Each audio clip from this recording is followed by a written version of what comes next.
On this episode of the Oklahoma Breakdown with Ikard and Lehman, presented by Riverwind Casino, we give you the latest updates from OU spring practice. Then in FGTB, we talk about the OU women losing to UConn and talk some Thunder.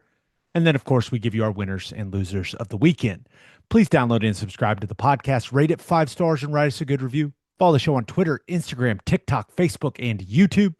Just search Oklahoma Breakdown on any of those, and you'll find us. All right, our man Michael Hosty will kick this thing off. It's time for the Oklahoma Breakdown.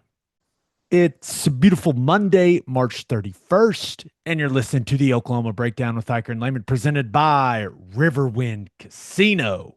Riverwind is Oklahoma City's premier casino experience, and there are so many reasons why Riverwind is consistently voted OKC's #1 casino, but it all starts with their amazing variety of gaming thrills and excitement. Riverwind's beautiful award-winning environment plays host to more than 2,800 of the latest electronic games with a huge selection of table games, including blackjack match roulette, and Teddy's favorite, craps.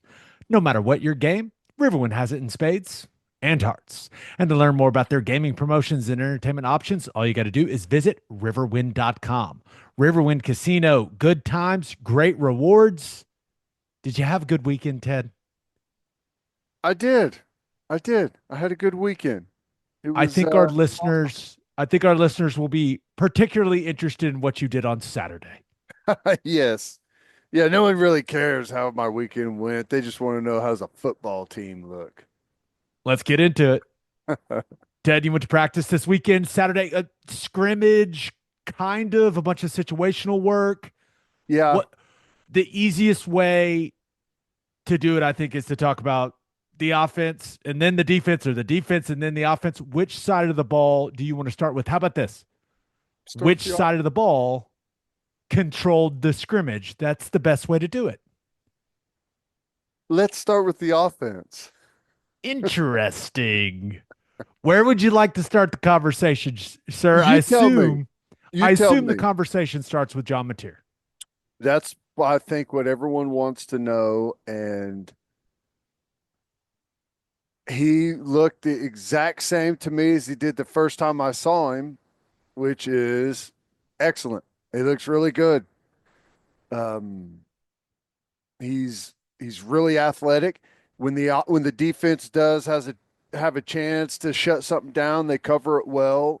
He finds ways to escape and make plays either with his legs or scramble drill stuff. He's accurate with the football, gets it out fast, which I think is great. He's very decisive with where he's going. Um, he's completing some crazy, I don't know how he saw that guy, sidearm throws under pressure to crossing routes. And I mean, he did some really, really nice things. He looks really good. Was there any type of situation that he stood out to you? Like, what were the situations they went through in practice? They did some red zone stuff. They did um they didn't do a whole lot of like moving the well, I think they did do a couple of moving the ball drives, and I think they scored pretty quickly on them. I think he was most impressive in the red zone I like hearing that. because it just suits how quickly he gets rid of the ball. And it makes it hard on defenses because the threat of the quarterback run game, and there's a bunch of crossing routes. They run a bunch of crossing routes and they do a really good job with it. And it's just in tight spaces with the defense, it's hard to hang on to those guys when a quarterback can be quick and accurate with the football. He has he has a really interesting release, but I also think that he's got a great understanding of the offense, certainly, but I think he's got the proper amount of arm arrogance that you want your quarterback to have. I agree. And you have to have that if you want to make some tight window throws down in the red zone, like you're saying, like you have to have that arrogance.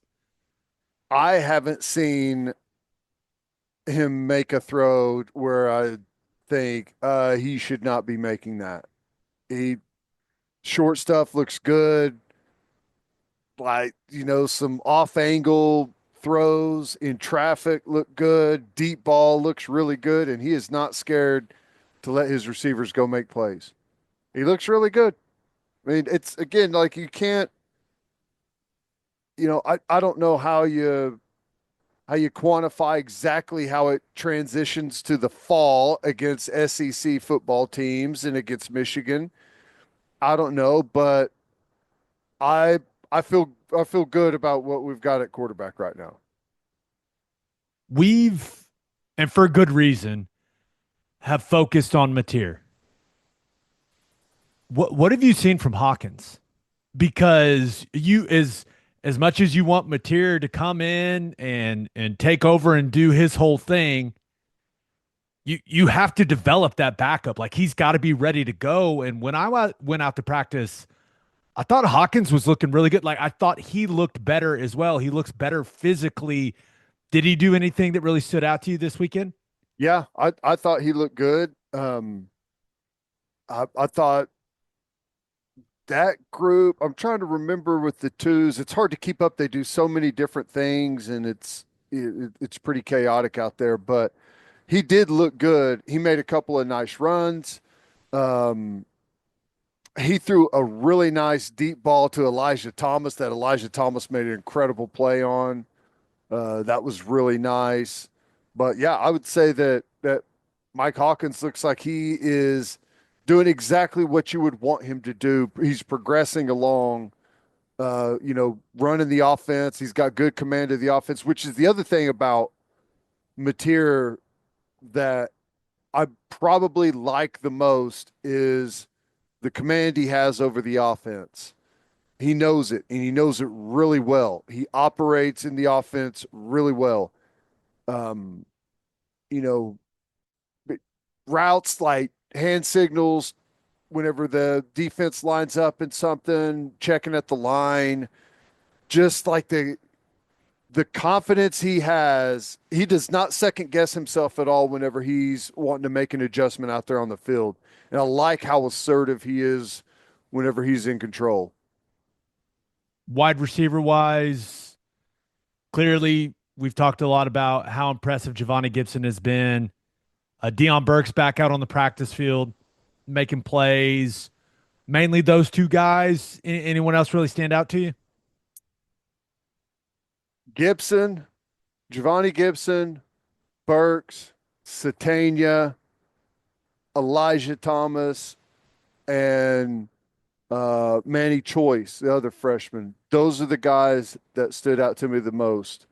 There were other guys making plays out there, but though that's where the bulk of the footballs were going. I thought Satania looked really good. He happened to catch a bunch of balls.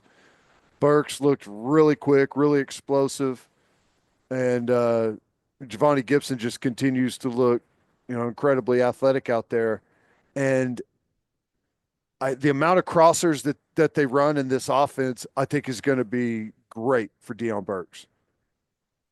Satania, when I was out there, Satania was making plays. Like it seems like that's his route. It's like that deep over route. And he's extremely comfortable. And Batir throws it really, really well. He does. He puts So it on like in stride where they're catching it at full speed, ripping across the field. He's really dialed in with it. It looks good. It's hard to stop. I mean, that's some of the stuff that the defense is having trouble with is because you get those guys catching those crossers against the grain at full speed. It's difficult. did Burks look like he was? Because I feel like we barely even saw the full version of him last season. I was kind of thinking back on, man, he was just banged up for so long throughout the 2024 season. Does he look like he's got all of the juice back to you? He looked really good. It took me a while. I was like, who is that? Because not only do we have to deal with all the transfer portal guys and early arrivals, every damn player on the football team has to switch their number every offseason. So it's hard to figure out who's who out there, but I thought he looked great. I did. I thought he had a ton of bounce, was flying around, explosive. Yeah, I thought he looked really good. Our breakdown of the running back position caused a bit of a conversation among the fan base, from what I've been told. Really? That's what I was told. You went out there, you watched the scrimmage, you watched him go through all the different situations. Did any running back catch your attention? Yeah, I'd say Blaylock caught my attention. The freshman, he's fast. You, you, sir, are about the eighth person that was there that told me that. He's fast. He he looks good on some of the outside stuff. He had a couple of really nice runs. He can motor pretty good. Xavier Robinson had the bulk of the other action. He looked good on some runs. Um, I think I think Sawchuk had he had a real nice physical run, but uh, Barnes was out there, but I don't think he was taking any reps, but he still looks great just standing there. Um, but yeah, I mean, I wouldn't say that other than Blaylock because he's kind of the new factor in there. He was probably the one that caught my eye the most just because I hadn't seen a whole lot of him. But he You're looks not good. you're not alone. Talked to a couple guys on the staff, and the word that kept being mentioned was juice. Yeah, he's fast. Some guys got it and some guys don't, and it sounds like Blaylock's got it. Yep. He will take a lot of young guys want to bounce outside. It's kind of what they do, but he took a couple of runs where he was inside and then dipped out. Didn't try and bounce it right away, like kind of got through the initial line and then bounced out. And it is really hard to regain the angle on him whenever he tries to get to the sideline. He can motor. We're always interested in monitoring the true freshmen that could be a factor for the team when the season rolls around. Mhm. Blaylock is one to keep an eye on. I would say right now on the offensive side, Blaylock definitely feels like he could be a factor. Elijah Thomas definitely feels like he could be a factor. Probably throw Manny Choice in there too. And then the big O lineman still looking good. Fasusi and Foger. I mean, the first time I saw them, they weren't in pads. They were this go round, and they look really sharp. O line as a whole, you feeling good about things? I I thought they looked pretty good. Um, I'll say this, dude. In some of the one-on-one stuff, like the pods and one-on-one pass rush with the defensive line, Sexton looked fantastic. I mean, some of the steps he was taking and cutting guys off in those combo drills looked great. He swallowed R. Mason Thomas up a couple of times in the one-on-one pass rush stuff. He looked really good. Now, when they get out there in the offense and there's a bunch of moving pieces, and the defense is stemming and shifting around, I think he still looks hesitant, but there's times whenever he flashes and looks really good. He right now, he is the best offensive lineman they have physically. Now that I expect Fasusi and Foje to be elite players, big time players. I think Michael Fasusi and Ryan Foje have a chance to be the best offensive tackle and the best offensive guard, respectively, that Bill Bedenbaugh has had at Oklahoma. I truly believe that. But right now, like today, Jacob Sexton is the most physically gifted guy they've got. He's got to put it all together, man. He has the talent. I know he wants it. It has to come together for him. They need Oklahoma football needs it all to come together for him. I'm confident that I don't know from some of the stuff I saw. I feel like he's already way better than he was a year ago. I feel like personally, um, with the young guys like Fasusi, I'm shocked that he's still what 17 years old and he like the calm and patience he plays with at left tackle is something that you don't typically see until guys have a lot of experience. That's really impressive, and I'll be shocked if Fogier doesn't play. Uh, I mean, he's going to play right away. Is he going to be the starter right away? I don't know, but he just swallows guys on the interior. If I had to place a wager on those guys starting at some point in the 2025 season, like if the over under was point 0.5 starts for both of those guys, I'm hammering the over. I yes, yes, I just think they're clearly the most. You walk out there, you go 56 and 70 are clearly the most talented guys in this group. yeah, Now they're not the most far along, but you could kind of just see it when you go out there and watch them move and watch them strike and do the drills. You're just like, yeah, that's what it looks like. yeah. I thought EPL looked pretty good. Technique, that is Eddie's thing.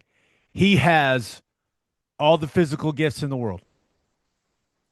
Hand placement, arch in his back, low pads, knee bend, like all the things that it takes to be a great college lineman that it doesn't take to be a great high school lineman.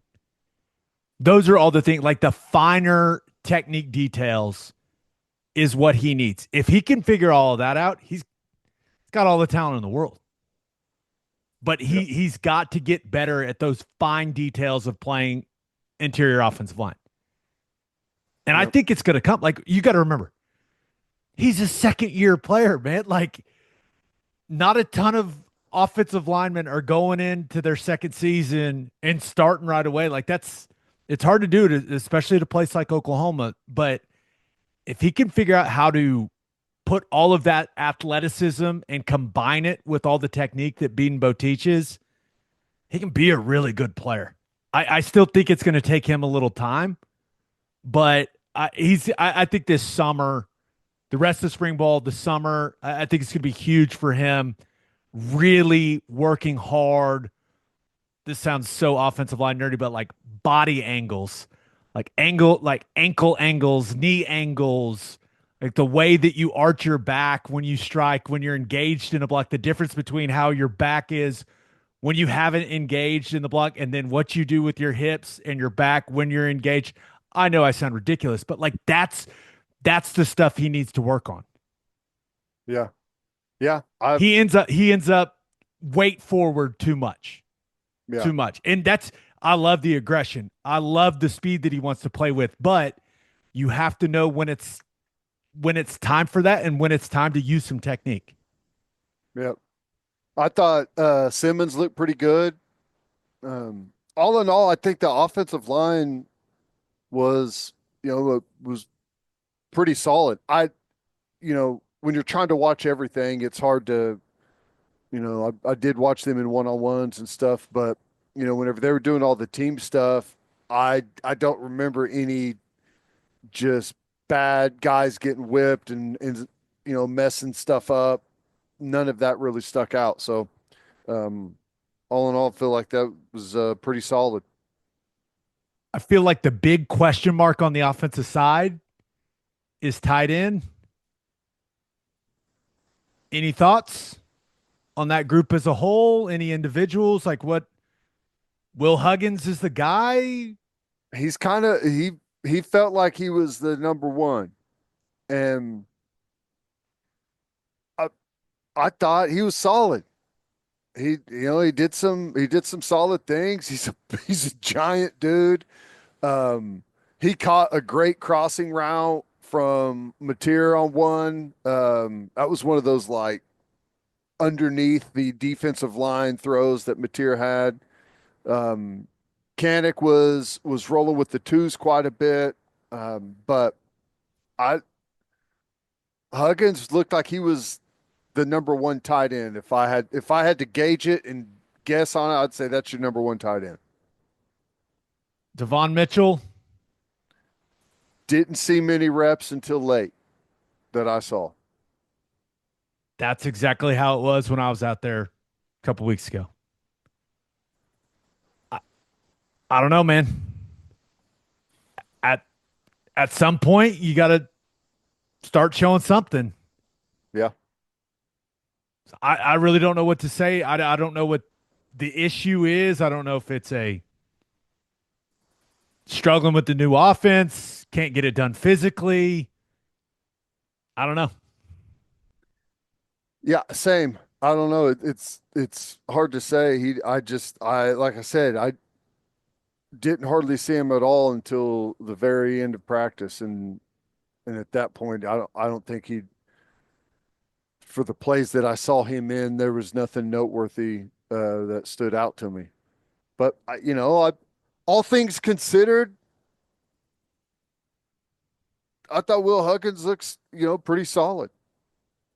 I mean, doesn't seem like he's going to be a threat to lead the SEC in receiving for tight ends or anything, but he's big, he's physical. It appears that he knows where he's going in the offense, and he's a big target down the field for Mateer. Just Big have to see physical, what else develops from it, as we see it more and more. big physical, and knows what to do is a good place to start. Yeah, and he doesn't. I guess I worried with where he was coming from and how has he not had more production? He doesn't he doesn't look like he doesn't belong athletically. I mean, he looks plenty athletic from what I've seen. I mean, he looks like he runs well and all those things. So I don't know. I guess I would say either not enough information or solid. The last thing from Saturday was I was told that Ben Arbuckle was letting the defense know about all of the success the offense was having throughout the practice. Dude, he's got a bunch of energy out there. Like he's a fun guy to watch at practice. He was um there was some I would say that some of the offensive players and coaches disagreed with a couple of the rulings by the officials on the field whenever they were doing some of the red zone. And I think they did red zone and then they did like 2-point plays. And there was some controversy there, but the offense was having fun with it for sure. It's always nice when you have a good day, Yep. especially in one of the scrimmage settings, because it never feels when you go out to the spring scrimmages like it's an even scrimmage. It's very rarely that you walk away going, "Oh, that felt pretty balanced." There's usually a pretty clear winner or loser. Yeah. Yeah. And I would say the offense won, but it's not like they were just ripping big play after big play, torching them down the field, go balls left and right. It wasn't like that. It was just steady, methodical, winning on routes, winning on first down pickups. Just good, solid offense. Efficient is what I would say. Efficient offense. Sign me up. All right, let's talk about what you saw from the defense this weekend. But first, hitting the highway, remember to stop at Love's Travel Stops. You can't miss the heart of the highway. And with the Love's app, you can also save big. How big? 10 or 15 cents big. Save 10 cents per gallon on gas and 15 cents per gallon on auto diesel. Save with the Love's app today and be welcomed by clean places and friendly faces. Certain conditions may apply. See loves.com for details. You listen to this podcast to get insight from the guys who played the game. Why don't you take that same approach when it comes to buying your beef? When you order from Didier Ranch, you are getting your beef directly from the people who raise it. A rancher knows what it takes to have premium quality beef. Didier Ranch has done it for over 100 years right here in Oklahoma. From delicious 21-day dry-aged ribeyes to savory steak burgers, there is no better place to get your beef. Get your beef from the guys who've done it and use code Oklahoma15 for 15% off on DidierRanch.com. Didier Ranch, tradition tastes better. And we are brought to you by Simple Modern, an Oklahoma-owned company and the official drinkware partner of the OU Sooners. It's time to get ready for spring break and spring sports with Simple Modern. Have you seen their new getaway bag? It's perfect for lugging all the equipment to and from soccer or baseball fields all spring long. Its thick rubber sides stand up no matter what you throw at it, and if it gets dirty, you can just hose it off. It's good everywhere you'll need to go this spring. And with 10% of all Simple Modern profits going to charity, many in Oklahoma, you're also helping Oklahomans everywhere. Simple Modern, it's good everywhere. All right, let's talk about what you saw from the defense, Ted. I like to start with, hey, big plays, splash plays on the defense. Made it sound like the offense had a pretty consistently solid day out there. Yeah. But did anything really catch your attention? Did anybody stand out with big time play on defense? Oh, no. There was a couple like tackle for loss plays and sacks. Danny Okoye had one. I think Omosigo had a like a TFL that was pretty nice. But down the field, I don't remember a whole heck of a lot. There were some competitive balls that were incomplete, but there wasn't anyone just undercutting throws and ripping balls out, causing fumbles and turnovers that I saw. But like I said, it was just kind of methodical by the offense. Wasn't a bunch of huge flashy stuff. So I mean, it's kind of hard to gauge, honestly. At this point, with what we've seen, would you say it's fair to say the defensive line is the strength of the defense? That's what I think. That's what it feels like to me. Um, I don't think you have glaring weaknesses, but I think the defensive line and that rotation right now is the strength. Grayson Holton looks good. Stone continues to look really, really good out there. I like what I see from him. And, you got multiple guys at edge. PJ looks good, looks strong. And Danny Okoye is coming around every now and then. He flashes with how aggressive and physical he is at the line of scrimmage. Needs to continue to just get sharper, more comfortable in his pass rush stuff. Our Mason Thomas looks good physically. I mean, they just got a good, solid group. So I would say the defensive line is kind of appears to be the strength of it right now. You know a thing or two about linebacker play. Clearly, with Stutzman moving on to the NFL, big void there, but I think we both feel really good about what Kobe McKenzie and Kip Lewis are bringing to that inside backer spot. Is it just those two guys that are catching your eye, or is there anyone else that is kind of starting to look like a guy that could be a serious rotation piece in the fall? I think Omosigo and Kendall Daniels are going to factor in. I don't know exactly what that rotation is going to look like. Kobe and Kip look good. They're really solid. Exactly what you would expect from those guys. Omosigo looks good, man. He looks great physically. He's in great shape. Looks big, looks strong. Kendall Daniels, we know how he looks. I think he's still trying to absorb all because our defense does a lot, and they started off doing a lot right out of the gate in spring. So I think it's a lot to absorb for him. I think it's going to be a slower progression for him just to try and get up to speed with everything they're asking him to do. But Omosigho looks like he's going to be a good, solid depth piece right away. So, yeah, I'd say those are the main four guys.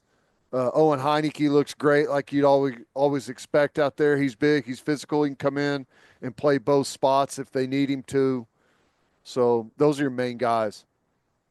The secondary I feel like is I don't want to say it's the biggest question mark of the defense. I just feel like there's going to be more guys that really haven't played significant time. I think they feel Yeah, good about the size, the length, the athleticism back there, but it's just some guys that really haven't played a lot of ball. yeah. So, what's kind of your overall thought about the secondary up to this point in spring ball?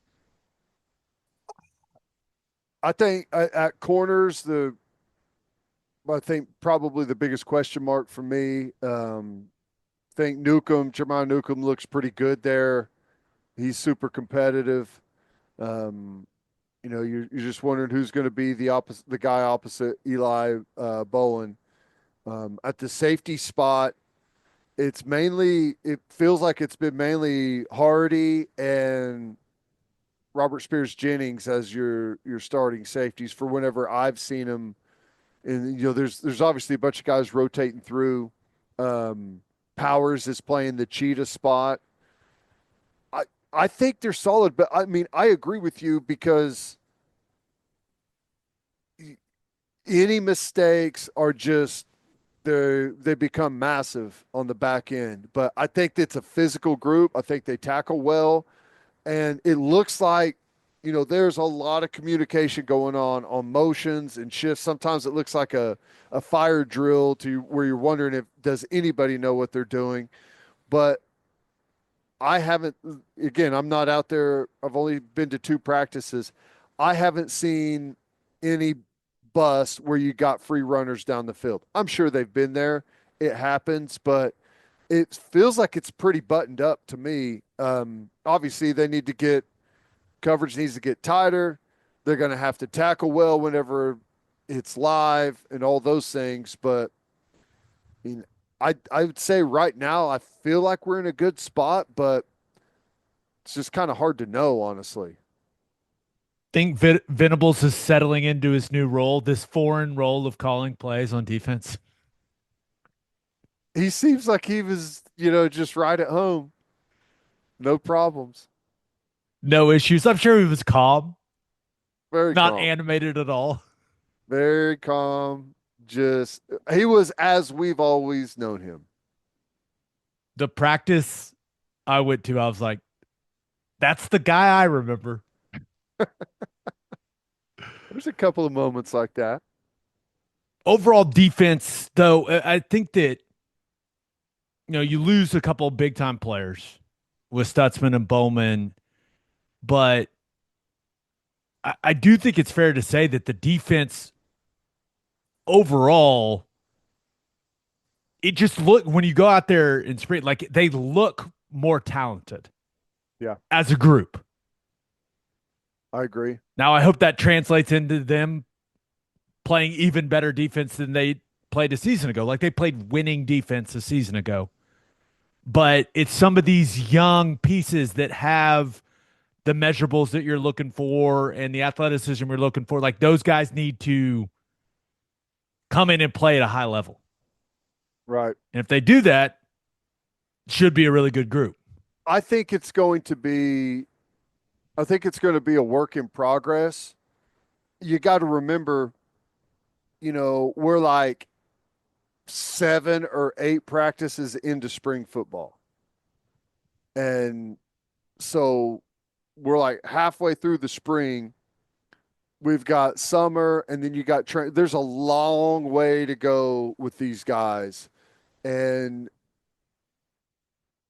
it's hard. You always have to remember that whether it's offense or defense, just a whole football team, you do not start where you left off the last season. It starts all the way from scratch, and you have to build it all the way back up. And I think it's going to take time, but I feel pretty good about where they are in the process of building for the season. Offensively, I feel like we are so much further ahead at this point than we were a year ago. I feel really strong about that.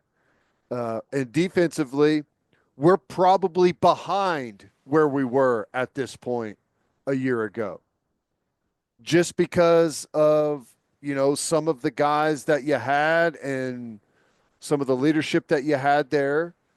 But I I'm confident, like you said, I think we're probably overall more talented.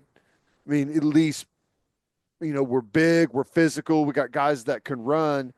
So I think that defensively, I don't think it's outlandish to suggest that we could catch up and be similar and maybe even better. I don't know, but a similar level of defense that we had last year. Offensively, I'd be shocked if we're not vastly, vastly better. I'm with you. Let's get to call your shot. We asked you guys what questions you have about the team now that they are halfway through spring ball. This first one comes from at Kyles_2 cents. He asked, do we have a reliable second corner? It seems that Jay is an amazing recruiter, but we seem to lack production and big names at that position, while safety seems to excel. I mean, I think that's one of the questions. I mean, we've had health issues there, which has been a problem. Gentry Williams is really good. He's just had, the shoulder's been really difficult on him. I think I think he'll be back and ready to compete. Like I said, I think Newcomb. I think there's a couple of young guys that they feel like are going to compete there, but that is one of the positions to watch. I mean, that's if you're not good at corner, it's going to be really hard, especially with the receivers that we see in this conference. But I don't know. I'm not in panic mode yet on corner. I think we'll figure something out there. Hopefully, Gentry Williams stays healthy. Sign me up for a healthy Gentry Williams and Eli Bowen at corner all day long. No doubt about it. But with what Gentry's injury history is, Got to factor it in. maybe that's something they address in the spring transfer portal. Would Trying to not bring shock me. in, Yeah. yeah, trying to bring in a veteran guy that's played a lot of ball. I I don't know. We'll see. But yeah, that's certainly on the defense. That's a big question mark. This other one comes from at Oklahoma, who says, at this point in the spring, what are the biggest differences in the optimism for last year's team versus this year's team?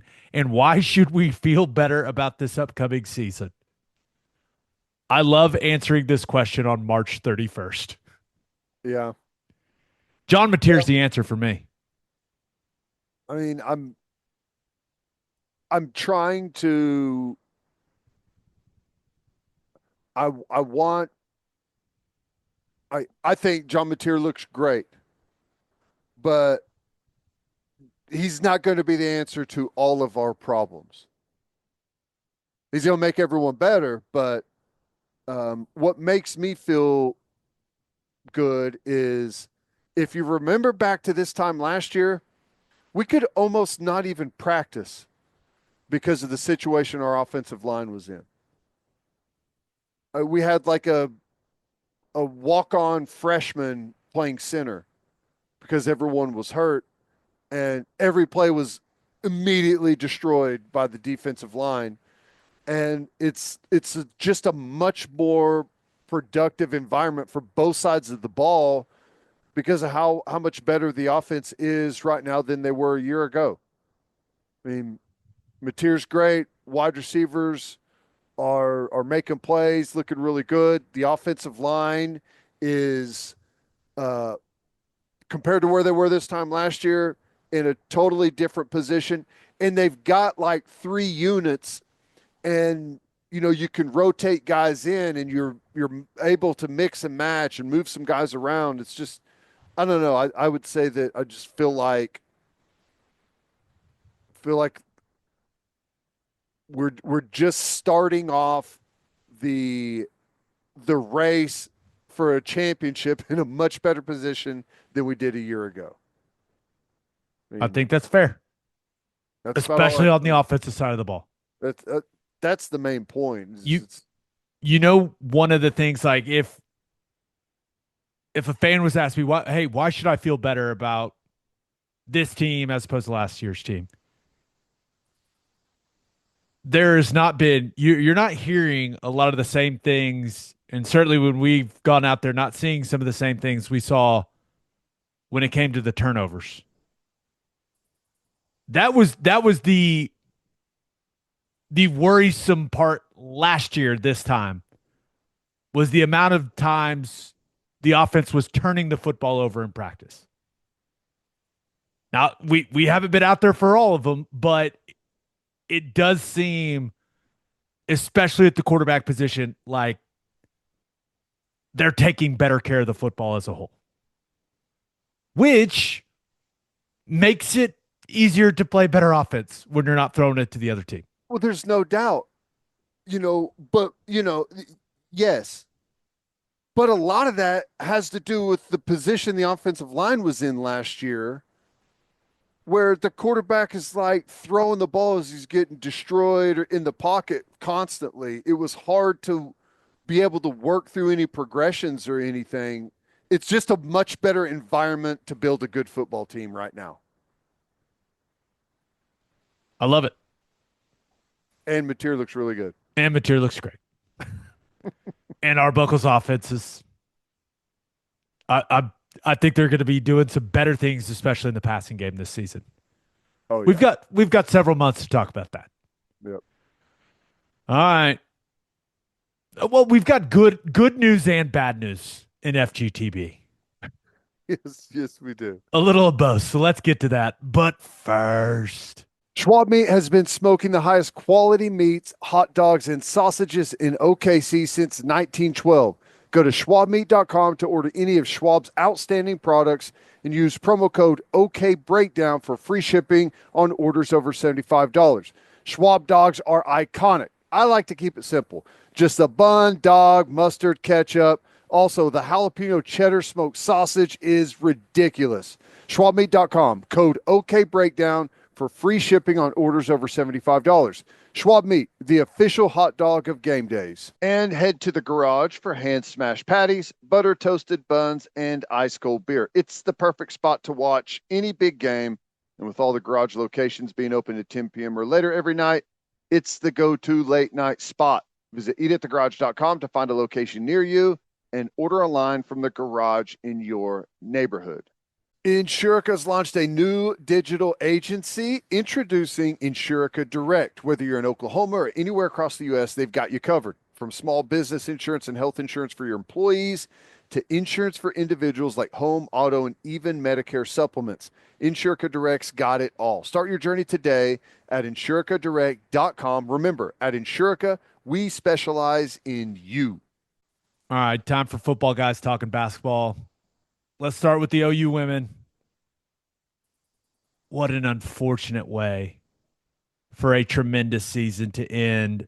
Ted, at the half, it felt like OU had a legit chance to win the game. And then the second half was an absolute disaster.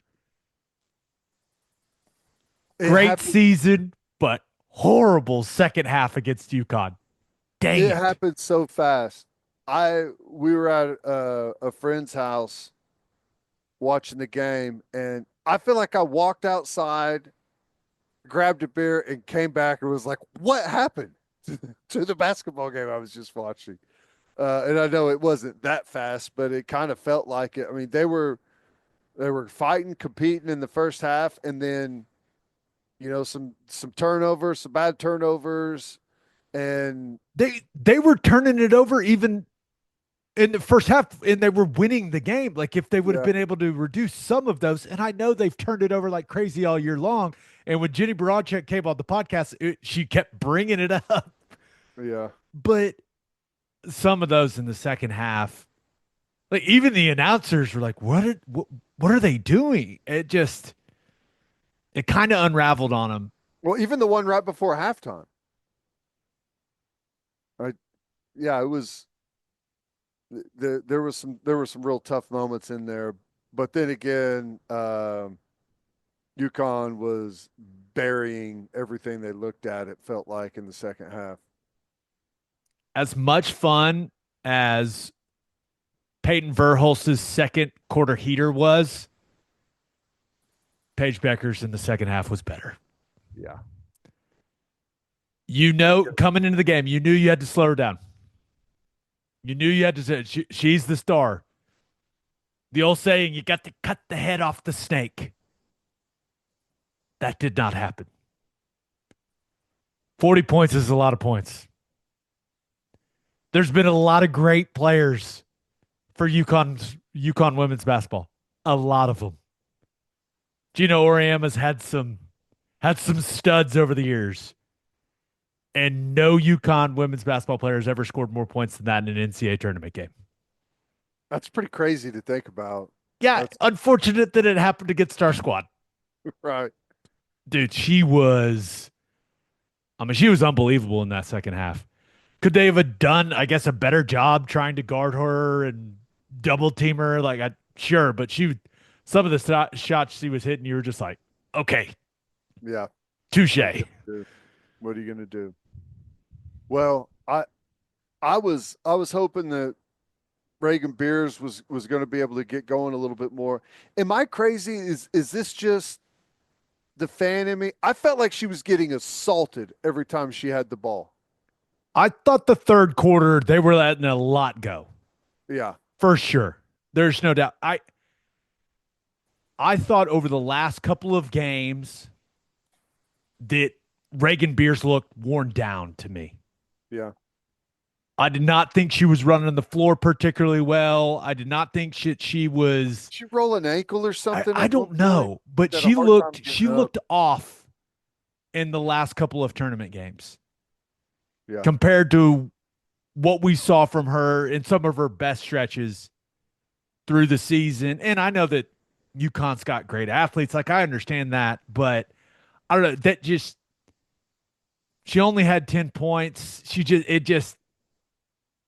wasn't very effective in the game. There was several moments in the game where I was like, they just need to play Liz Scott and roll with her. But I don't know. I thought she looked off. I don't know if there's Yeah. something wrong or what's going on. Yeah. I don't know. I feel like UConn looks like the best team to me. Well, they're the title favorite for a reason. I mean, I, I'd be surprised if they don't win the whole thing. They're very well rounded, and they are absolutely destroying people. Let's end this on a positive note. Awesome first season in the SEC for Jenny Baranczyk. It's great. You're going to have 4 starters back, and you're adding the number 1 recruit in the country in Aaliyah Chavez to the lineup.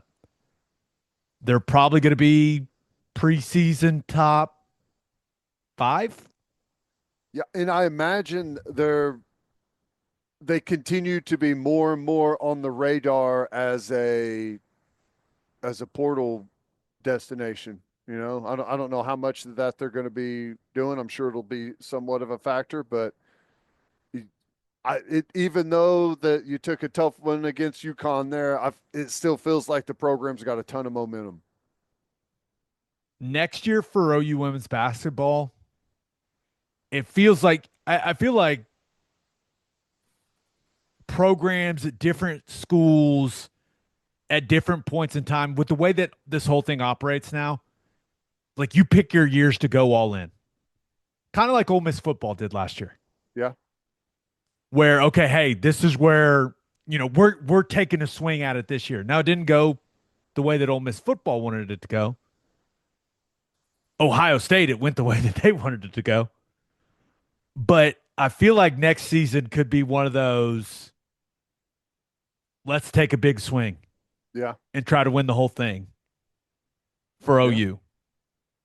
I like the sound of that. And Jenny Baranczyk, she's got some people now that are willing to help her with the NIL piece of things. So I think you're right, Ted. I don't think Aaliyah Chavez and a couple of the other good additions in the recruiting class, I don't think that's all that's coming to Norman.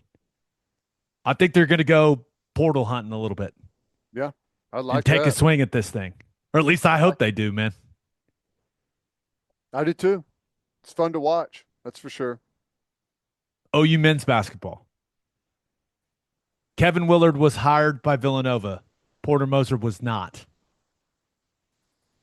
Doesn't seem like Porter Moser makes much sense at Maryland. No. Feels like Not he'll like be back in anyone Norman. wants to go to Maryland right now. Yeah, Willard didn't exactly make a bunch of people line up for that job. Jeez. Yeah, that was I mean, I loved it, trust me, but yeah, I think everyone's going to be looking at Maryland a little bit different currently, but yeah, I think Moser's here. That's how it feels. We'll see if anything changes, but that's certainly how it feels. I like it. We just his words not mine. You win basketball games in April and May. So, I guess we got to really tune in and see how this next couple of months goes. Thunder, so good. They've won 2 games since our last episode. Beat the Grizzlies 125-104 and beat the Pacers 132-111. Thunder now have a franchise record 62 wins, which, by the way, 48 of those are by double digits. Pretty good. They've won 9 straight. They've won 16. They're 16-1 in their last 17. What else do you say about this team, man? Like, I guess the most important thing from the last 2 games is, hey, Jalen Williams is back. That's awesome. Looks like he's moving really well. Had 20 against Memphis, had 18 against the Pacers. Like, he said he still needs to get in rhythm in a post-game interview, but he looked pretty dang good to me. The interesting thing to me is, and I see this starting to pop up on my Twitter timeline, that Oklahoma City Thunder like may be one of the best teams ever, and nobody knows about it. It's like some of the statistics and stuff that the season that they've put together, the regular season is incredible. And whether it's the NBA, which we talked about how bad it was that they weren't on very many nationally televised games whenever they came out with the TV schedule. I don't know what it is. Why is it flying under the radar so much? It's not flying under the radar when it comes to the NBA podcasts that I listen to. I think I'm speaking more of like just the general. I don't know. Like, if LeBron and the Lakers were doing this, it would be the biggest thing in the world. I mean, it's like the comparison I keep hearing is the Warriors whenever they had that incredible season, and it was all you heard anywhere. It's all anybody talked about. That Warriors team, that regular season, won 48 games by double digits, which the Thunder have already done with 8 games to go, by the way. That's what I'm saying. I don't know, man. I think the only answer is it's Oklahoma City, right? People are just going to have to get used to it. I'll tell you that. Because they're only going to get better.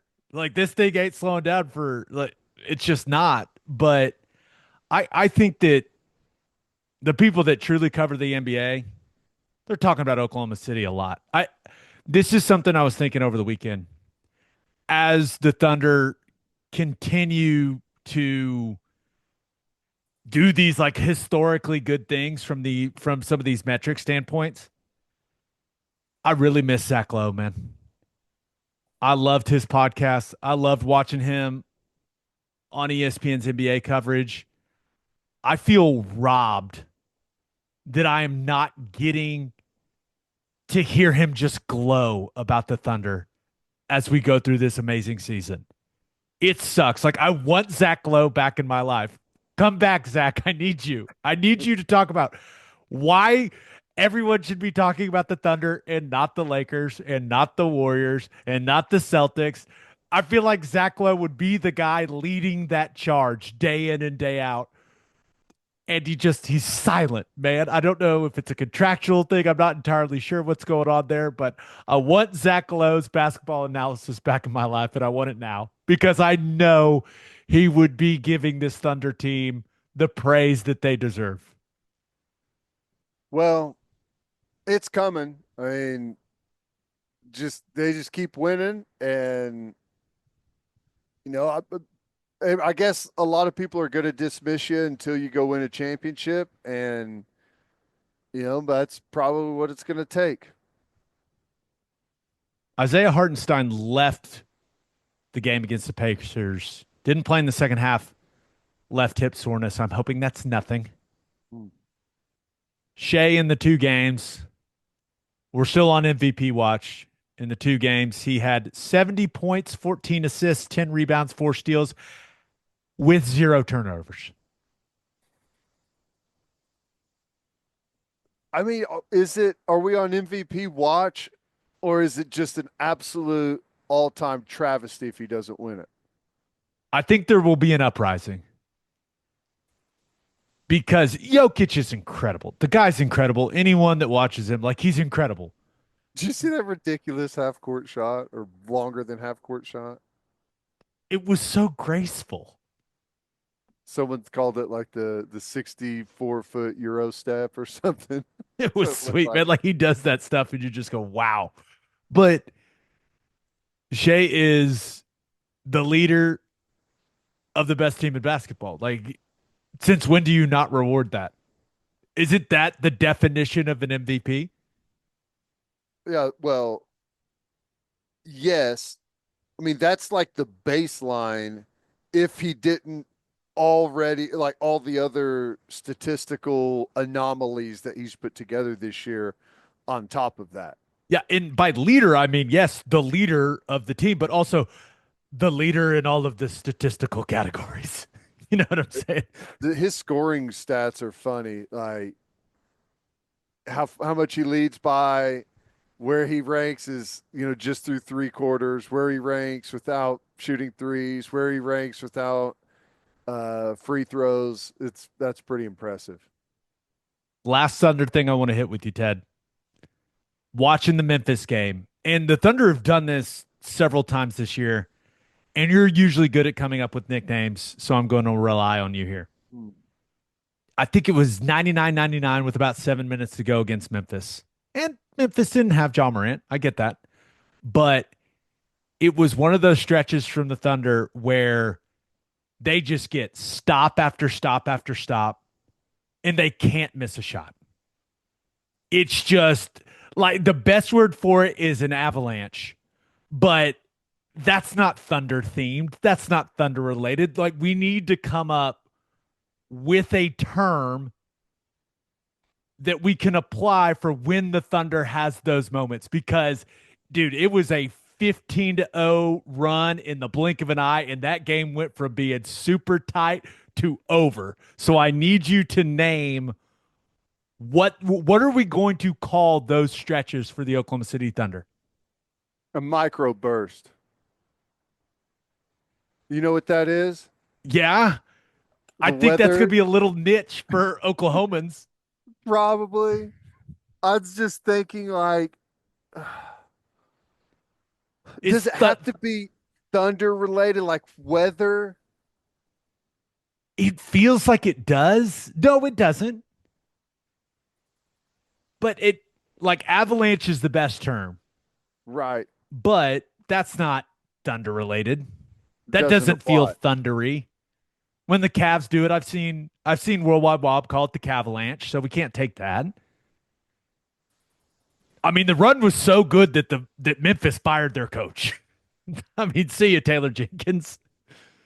Which, by the way, that Man, was rather strange timing on the firing. That was so weird. They're the 4 seed in the West. I don't know. I I'm I don't I'm at a loss, I guess. Thunderstorm feels too not significant enough. Too easy. Yeah, it's got to be something else. Do we ask the people on this one? Do we phone a friend? Yeah, Is Who Wants to Be a Millionaire still on TV? Do you remember that show? That show was great. I feel like I saw it somewhat recently, but I was like, I don't know if it was like old rerun or, I mean, it was different people on there. I think it might be, I guess is what I'm getting at, but I don't know. Yeah, we may have to take some submissions. Okay, here we go. Microburst is all I've got for you. If it Teddy's going with microburst. Ladies and gentlemen, we need your help. When the Thunder go on one of their ridiculous runs where they get stop after stop after stop and they can't miss a shot, like the one that happened against the Grizzlies the other night, what are we going to call that? It needs a name. flash flood, Ooh, that's flash flood alert. I like that. Ladies and gentlemen, if you can come up with something better than flash flood, let us know. But as of now, one of those stretches will be called a flash flood unless Okay, someone sends in something better. Deal? deal. Sounds good. Thunder 27-1 against teams in the East, by the way. Whew. 8 games left, Ted. Josh Giddey's return Monday night. Beat I down. feel good about getting that win. Feel good about it. All Feel right, good. let's finish up with our winners and losers of the weekend. But first, if you're as passionate about OU sports as we are, now's your chance to make a difference with One Oklahoma. As the official NIL partner of the University of Oklahoma, One Oklahoma plays a crucial role in keeping the Sooners competitive in the SEC. Your subscription goes beyond the revenue sharing cap, directly helping recruit and support the athletes who become Sooner legends. Plus, you'll get access to exclusive events, behind the scenes content, merch, giveaways, and more. Join the team and be the difference maker for your Sooners. Join today at oneoklahoma.com. And three things matter in banking: service, service, and service. And First Fidelity Bank's commitment to exceptional service is more than a promise, it's their foundation. FFB has been by your side for over a century, and they are honored to be a part of your journey. Banking isn't about where you've been, it's about where you are headed. Open an account at an award-winning bank today at ffb.com. At First Fidelity Bank, we go where you go. And go to opolisclothing.com and use promo code TED for 10% off our podcast merchandise and the best OU gear out there. That's opolisclothing.com and use promo code TED. Buttery soft and 10% off. As always, Ted, kicks off. Who do you have as your winner of the weekend? Bob Stoops getting the win with the Arlington Renegades over San Antonio. Beat down 33-9. Game one of the year. Easy win. Luis Perez looked good at quarterback. Defense looked solid. They were running the football. The coverage was awesome. Um, did you watch any of it? I watched it early, and then I was like, hey, the Brahmas, that this team is not any good. It's over. It Well, I felt thought over early to me. it was funny that they were on the sideline, sat down with Luis Perez, and he was going on the tablet. He was taking him through the play on the tablet, what he saw. Some of the coverage stuff they do is cool. I like it, but I wouldn't want it for an NFL game, if that makes sense. I like the NFL coverage the way it is, but it is cool to see some of the behind the scenes stuff that they do in the UFL.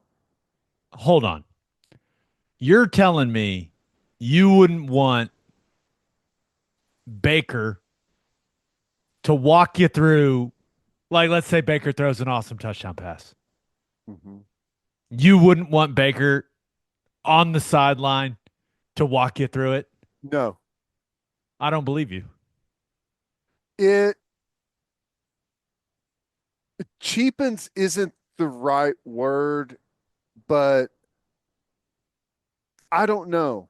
I it's too You like the not the it's too like casual, if that's the right. mystique of the NFL, Yeah, something. Yeah, I don't know. where it's like he doesn't. I don't want him letting anyone know why he did that. Only him and his teammates need to know. It's too unserious Okay. in the middle of a competitive game to be sitting with the reporter going through. You know what I'm saying? It's Yes, cool for UFL. Like I like, but it's too casual. I guess is the only word I can think of. okay, I've got a question for you then. Hmm. Let's That's what they're paying the guy in the booth to do. let's rewind to what your rookie year or your second year in Detroit. Hmm. You come off the field, you guys just got to stop on defense. You're sitting on the bench, you're going over the pictures. A reporter then comes and sits next to you and asks you to walk him through the drive. What do what does a young Ted Lehman do?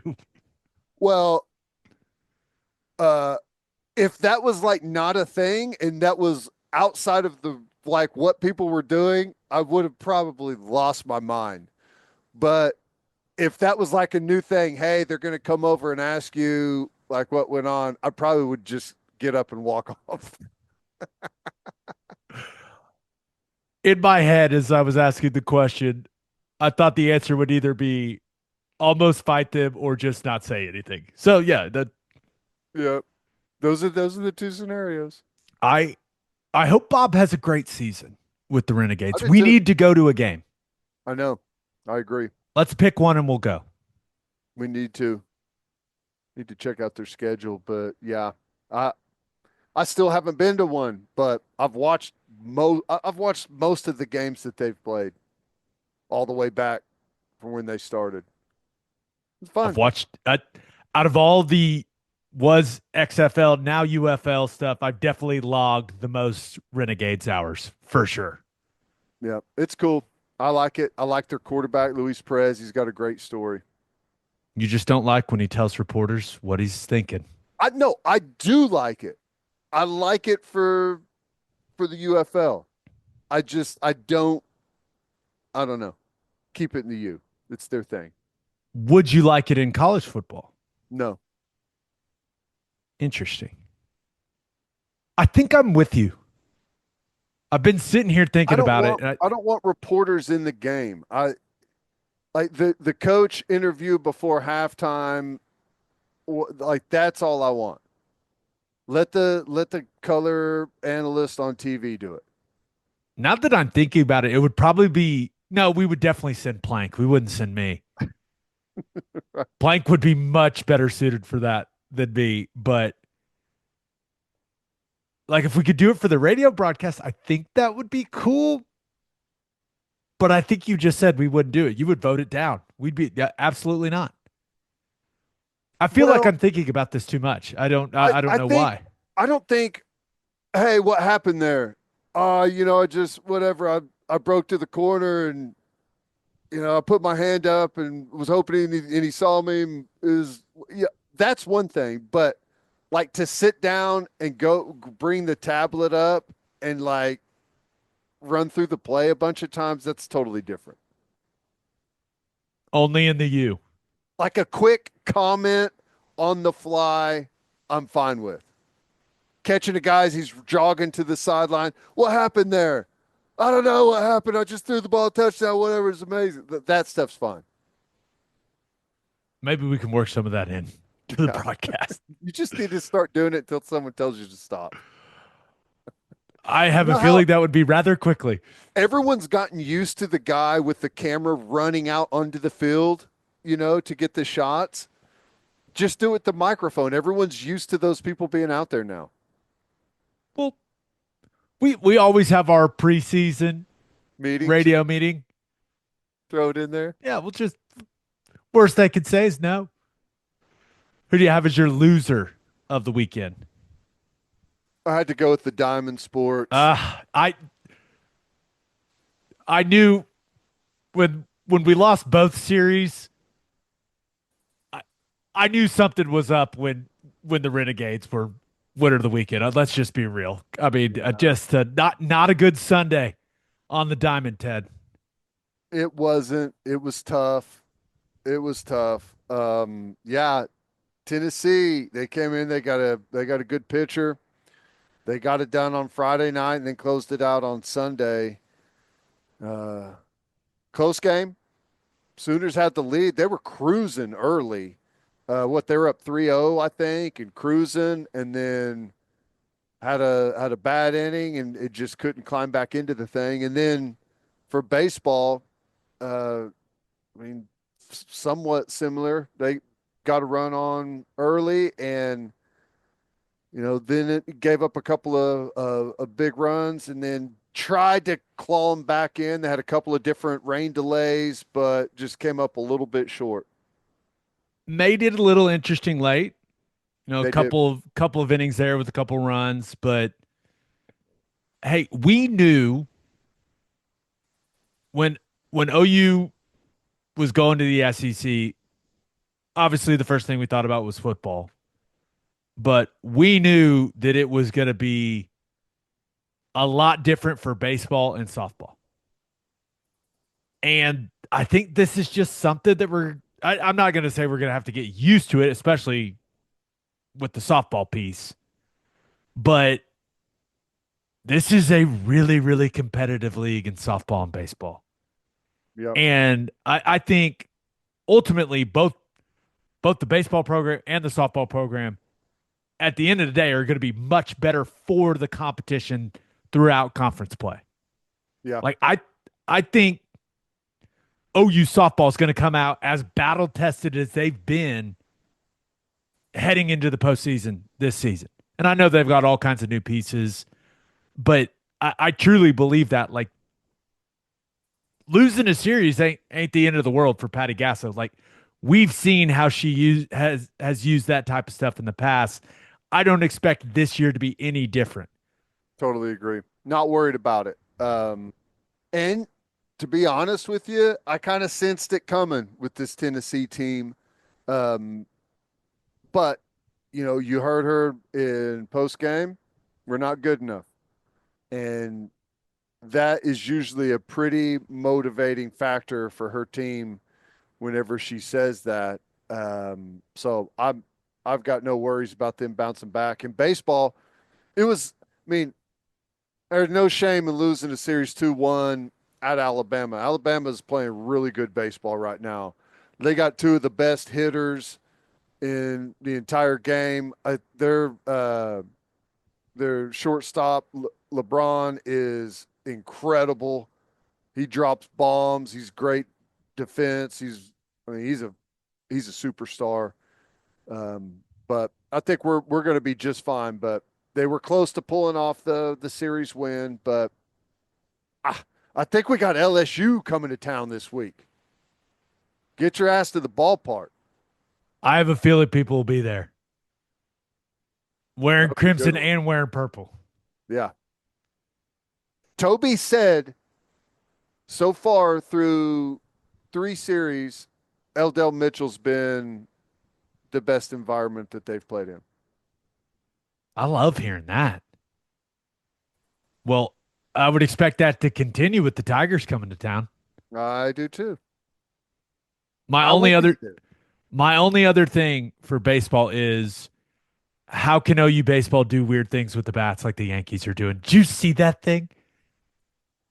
And I know metal would. Hey, listen, the physics is the physics is the physics, man. Just lower that barrel, that sweet spot a little bit closer to the handle, make it look weird. The torpedo bat, sign me up. That thing looks awesome. Yeah, it does. It's funny though, like it turned into a thing in one day pretty much to where the new you can't even get an original image of it. They've all been so drastically photoshopped now. It's hilarious. When you hit 9 homers in a game, people start asking questions. Yep, that's right. It will be interesting to see if that if that becomes a Everyone in the bigger league trend will have across them in a baseball. week. Yeah. Yeah, like hey, there are so many guys in Major League Baseball going, yeah, I want to try that. Like get let me take BP with one of those. I just want to feel it. Whoever the guy is that designed it, I hope he has a patent on that thing. I think it was basically the Yankees analytics department, They hired someone, right? eh, just like they had all the data where a couple guys were hitting it closer to the handle pretty consistently, and they said, "Hey, let's move the barrel closer to the handle." Like that's I Keep your swing. We'll move the sweet spot. yeah, Makes sense. it's kind of crazy that that hadn't happened already, right? It's the year of our Lord 2025. Yeah, I guess so. All right, let's finish up with my winner and loser. But first, We are brought to you by Mando. We are Mando men. Mando's whole body deodorant is the only deodorant I use, and that's the truth. Not lying just for the ad. It's safe to use anywhere on your body and is aluminum free and dye free. The Clover Wood scent is great. So is the bourbon leather. Pro Sport is my favorite though, but it's nice to have some options, which is why I love the 3 pack. You can order with one of each scent. Luckily, I have a dis. Luckily, they gave us a discount code to help you get hooked on the best smelling whole body deodorant on the market. New customers get $5 off a starter pack with our exclusive code OK Breakdown. That equates to over 40% off your starter pack. Use code OK Breakdown at shopmando.com, shopmando.com with code OK Breakdown. Please support our show and tell them we sent you. Smell fresher, stay drier, and boost your confidence from head to toe with Mando. and like to tell you about Huel Black Edition Ready to Drink. It is a meal in a bottle, and one bottle contains 35 grams of protein, 27 vitamins and minerals, and is low in sugar. Go to huel.com/OK Breakdown and use code OK Breakdown for 15% off your first order plus a free gift. Huel is a perfectly balanced meal designed by nutrition experts to take the guesswork out of healthy eating. Huel has great flavor options with vanilla, chocolate, strawberry banana, and iced coffee. As you can see, strawberry banana has become my go to. Good. Love drinking one between lunch and dinner. Gets me through it. Gets me through it. That way I don't eat something unhealthy at the house. I just rip a Huel. Nothing more convenient than just cracking this little top down the hatch. Easy. It couldn't be easier, people. Also, the iced coffee got a little caffeine in it for the morning. Tastes really good. I mean, these things are great. Go to huel.com/OK Breakdown and use our code OK Breakdown for 15% off your first order plus a free gift. That's huel.com/OK Breakdown and use code OK Breakdown. Delicious and nutritious. I really like them. I do too. My winner of the weekend. I hate to do it, people. The Duke Blue Devils. My Ooh. goodness. Ted, Bama was coming off a historic offensive performance against BYU in the Sweet 16. Dropped 113 points in the Sweet 16. Mm. Duke held them to 65. Win 85-65. That Beat them. was impressive. And Cooper Flag didn't even play that well, man. Yeah, they. I hate to say it. I mean, you've been saying it for a long time that Duke looks like the team to beat. I'm starting to come around to that. Starting to come around. That Alabama win was super impressive. Con Knipple, which, by the way, just we haven't really talked about him this year. Just an awesome basketball name. Yeah, I like the way he plays too. And I think some people that probably aren't super dialed into college basketball probably like, oh, that guy's a really good player. He's good. Yeah, he's like projected to be the 10th pick of the draft, by the way. Yeah. Flag's going to go one. Knipple's going to go, top 10, top 12. Like he's every mock draft I've looked at, he's projected in the lottery. Like they just got dudes. Malawach, Guy is enormous and athletic, and he plays his role perfectly for them. Protect the rim, set great screens, and dunk the basketball. That's it. whether you catch it, whether you catch it from a bounce pass or they throw you a lob, dunk the ball, protect the rim, set great screens. I mean, he's been He looked awesome like for them. Dikembe Mutombo Oh, sending a couple shots into the cheap seats.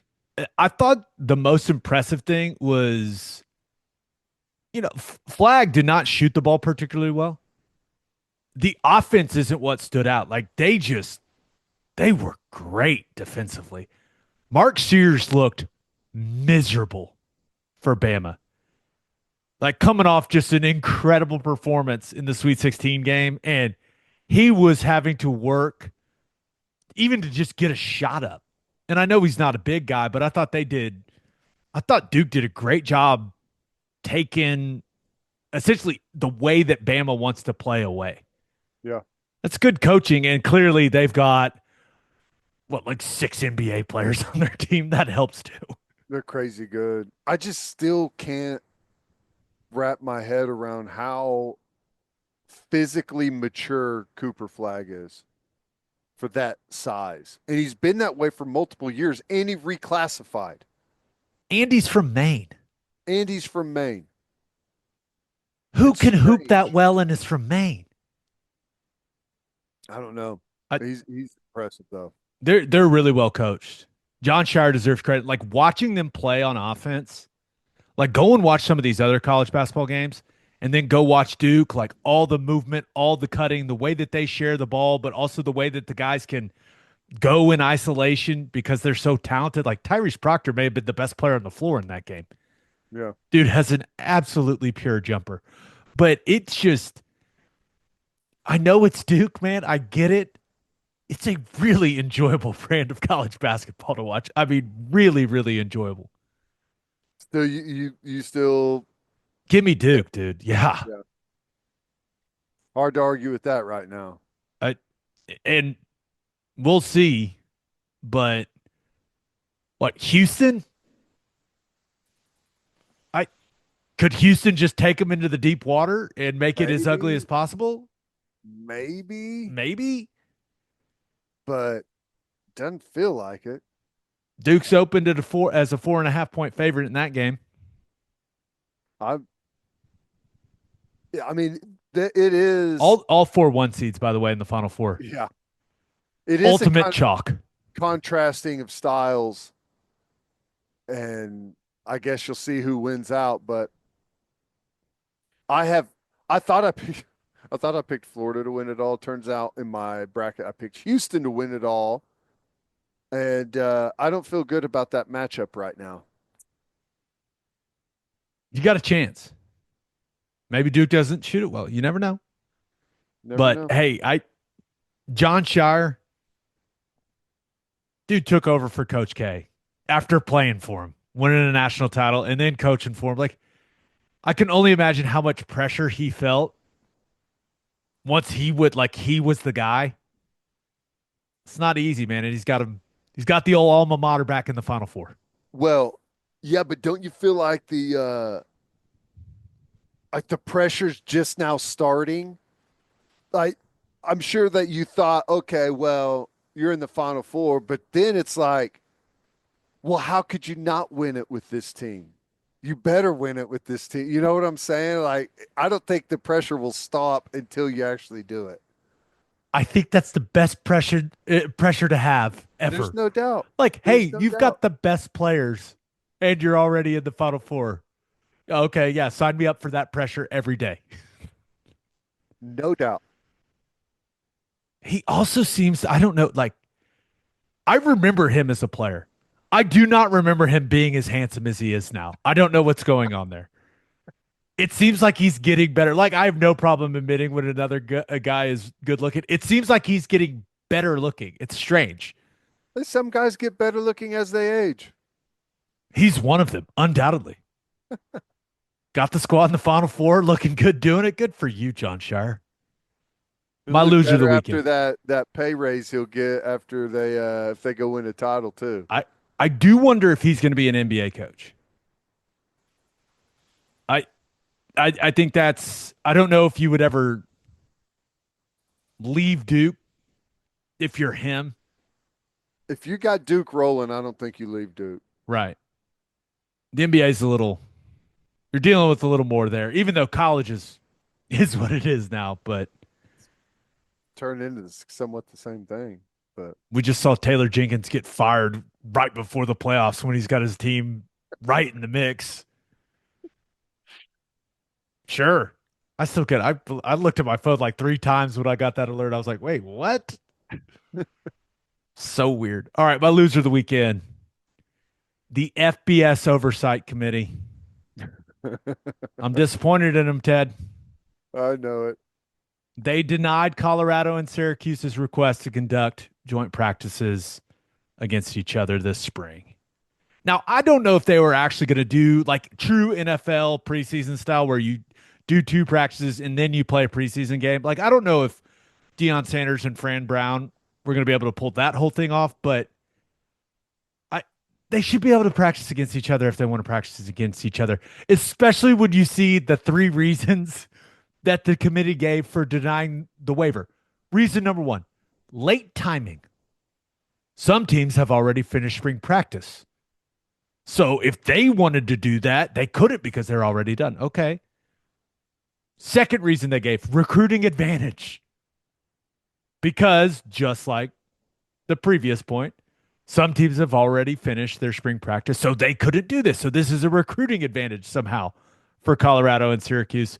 And then reason number 3, which I will not lie, I laughed out loud at when I read, which is not a good thing because academics were very serious to me when I was playing college football.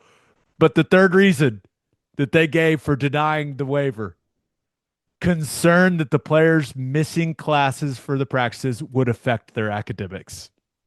Right. Yeah, that one day.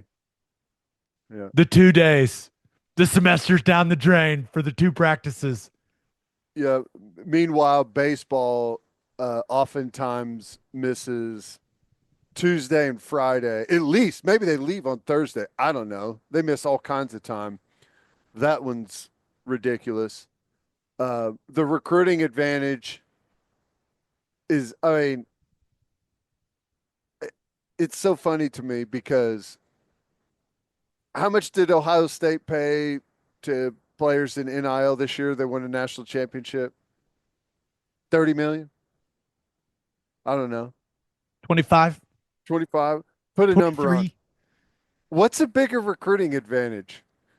Paying out $25 million over teams like how do you think that compared to Syracuse's NIL fund? What's a bigger recruiting advantage? Also, do you think anyone in the room, and remember, this is like athletic directors. I think Brett Bielema's on the oversight committee. Like there's some football people on it, clearly. But do you think anyone was like, wait, is practicing against Syracuse really help you in recruiting at all? Yeah. Like what? Stupid. Now the late timing thing, all right, that actually makes sense. Um, everyone's not going to get a chance to do it, so you can't do it. Okay, fine. Well, when this thing first came up, how long ago was that? 3 weeks ago? Before anyone, about the time everyone started spring ball, right? But it took the committee so damn long to get to it. They could have done it over Zoom that day. But no, they let it, just kind of sit there and fester forever. And then by the time it's too late to do it, they say, the timing's too late. I feel like it's going to happen in the future, though. The committee did add that they will, quote, a concept that could permit joint practices in future seasons. They will discuss a concept that could permit joint spring practices in future seasons. My hope is that coaches that want to actually do this press the oversight committee right now so that they can do it during training camp. Yeah. Just press them on it. There's plenty of time between now and training camp. Just say, we want to do this during training camp. And I guarantee you, there's some coaches out there that actually want to do that during training camp. Probably. It's a good change up during camp. There's a reason all the NFL teams do it. Yep. So I hope that the coaches that are serious about this, like press and press and press. I don't know how motivated Deion will be to press the issue since he got his $54 million extension from Colorado. Woo. And he's worth every dollar, man. We've talked about it. I don't think they have a choice at this point. If they lose Deion, they go, I mean, they're instantly irrelevant. It's kind of the problem whenever you have everything is like one person, but I think it's a good move for them. They're selling games out. I guarantee that's what I was about to say. I guarantee they're covering that with the attention they get because of it. Ton of media coverage. I mean, more people talking about Colorado football over the last couple of years than the previous 20 years combined. And then there was something I was very interested that got mentioned in an ESPN article about his new contract. Applications at Colorado have increased 20% from a year ago, including 18% in applications from out of state. That's the thing that you got to remember, that we get lost in this thing all the time. The reason anyone takes the time with this big debacle is because the real money is in tuition. And winning football games equals tuition. Especially out of state tuition. Yep.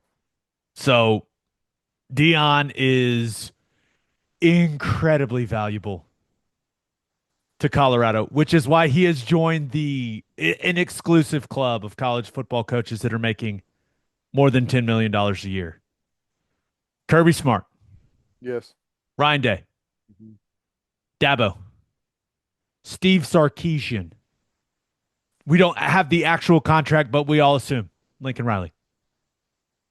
Kalen DeBoer. Deion Sanders, and some new guy to the sport named Bill Belichick. That's it, though. So Deion is he is in rarefied air there. Yeah. It's crazy. Congratulations to him. I guess we'll have to wait until next year for Bedlam spring practices. Yeah. Well, maybe training camp practice. That would be awesome. They come down for a day. You just do a practice. That'd be fantastic. Players would love it. Yep. That's one of the things I was saying. Like, even if, like, I was kind of surprised to find that fans were, like, feeling like Oklahoma State was trying to use Oklahoma to make money. And I was like, okay, well, I see that. I wish they would do it, even if they don't televise it or sell tickets. If they just did it in the indoor, I still think it's something they should do. I'm 100% with you. It's fun. It's good. Yep. It's a good way to evaluate your team and where you're at. I agree. Birthday shout outs. There's only one. You got it, Ted. Happy 17th birthday to Kasia. Kasia? Kasia. I'm going Kasia. Kasia. Do we agree? That seems right. Kasia. Yeah. Happy birthday, Kasia. On that note, episode 514 in the books. We'll have a new podcast that'll drop on Wednesday. Just a reminder, please subscribe to the podcast wherever you listen to podcasts, and please subscribe to our YouTube channel. Hope you all have a great start to your week. Until next time, we appreciate y'all for listening. Do what you always do, Oklahoma. Take care of each other.